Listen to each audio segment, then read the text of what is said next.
松沢祐樹と申します。フォースポークンのアートディレクターとして世界観ですとかキャラクターのデザインだとかディレクションする仕事をしてます。このベルトで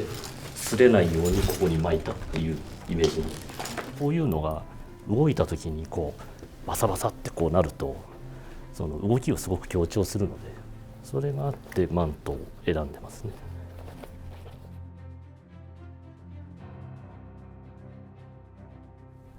基本的にはキャラクターデザインの一環ではあるので、あんまりその服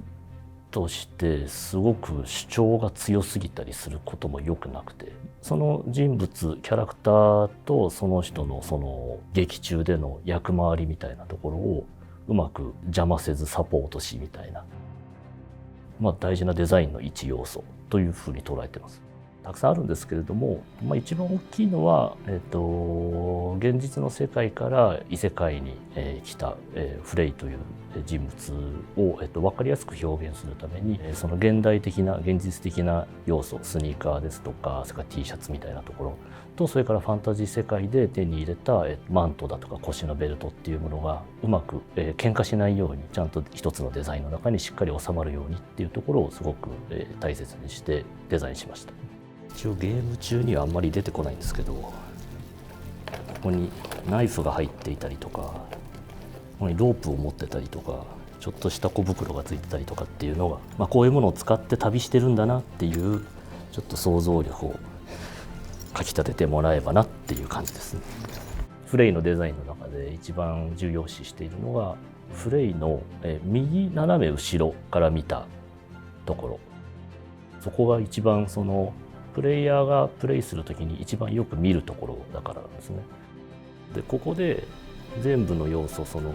中世風なところ、現代風の T シャツとか、このネルシャツ、ジーンズでスニーカーも履いてるんで、スニーカーも見えて、この腰のバッグみたいなものも全部見えるように、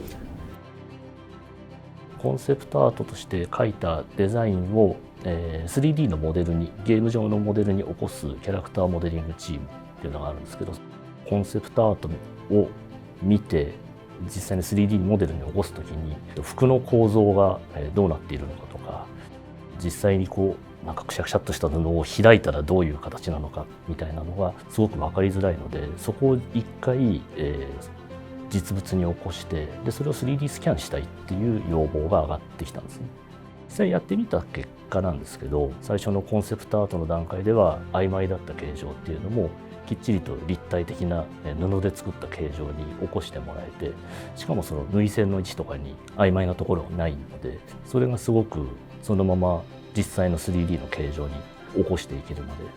そこはすごく良かったですね。注目してほしいなって思うのが幾何学っていうのがありまして、幾何学模様ですよね。グラフィックを起こすときに幾何学模様っていうのを魔法のそのテーマみたいにしようと、魔法が使われたところにその幾何学模様が生まれるっていうふうにしようっていうルール作りをしたんですね。魔法っていうものを現代的な感覚で解釈すると、その世界に何か干渉してルールを変えるっていう行為だと思うんですよね。なのでそのルールが変わった時に、変わったっていう瞬間を幾何学模様がバッて出て表すっていうようなイメージを作りました。あらゆる世界観がちゃんと狙い通りにできているかどうかとか、キャラクターの一体一体の品質がどうかみたいなところも含めて全て見ている立場なので、どちらかというと、みんなよくやってくれたなっていう気持ちの方が強いですね。なんか自分がこれをやったからとかっていう感じの印象はあまり受けなかったです。